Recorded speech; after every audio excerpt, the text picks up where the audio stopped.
The concept of self-propelled tank destroyers emerged shortly before the Second World War, and one might think died with it.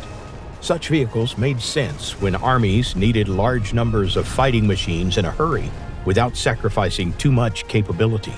Once the post-war lull arrived and states could prepare for future conflicts more deliberately, the appeal of tank destroyers waned. At least that was true for gun carriers. Their role was increasingly taken over by cheaper yet effective missile tank destroyers built on APC and IFV chassis.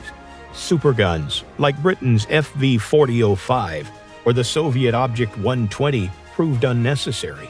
The Bundeswehr took a different tack. After West Germany began rebuilding its armed forces in 1955, its army was highly vulnerable to the prospect of a large-scale enemy armored offensive.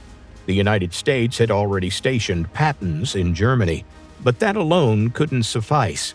As German firms worked on what would become a new main battle tank, they also set about designing a self-propelled anti-tank gun.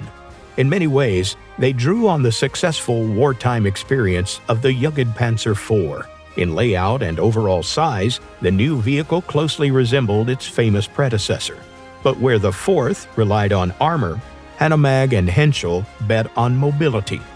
Armor, in the view of contemporary engineers, was losing its value.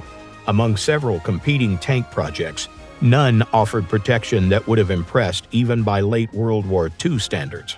Under those conditions, a heavily armored destroyer would have been poor value for money. The first prototype was built on the HS-30 APC chassis. It mounted a French 90mm gun, and the engine was swapped for a British Rolls-Royce unit. Trials left a mediocre impression.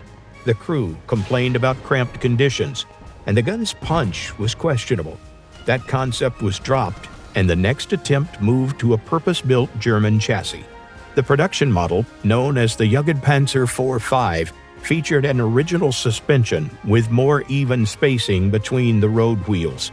The armament was positioned to avoid overloading the nose. The vehicle received a new Rheinmetall gun.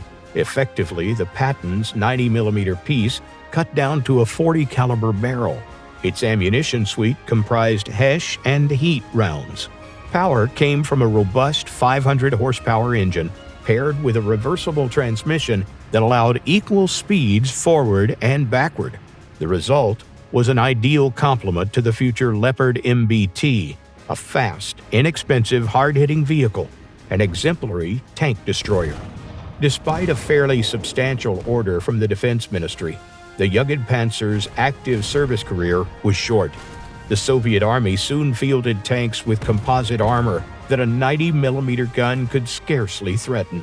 Many vehicles were converted into Jaguar missile tank destroyers, which remained in Bundeswehr service into the early 21st century. That conversion path had been baked into the design from the start, clear evidence that its creators had read the trend lines correctly.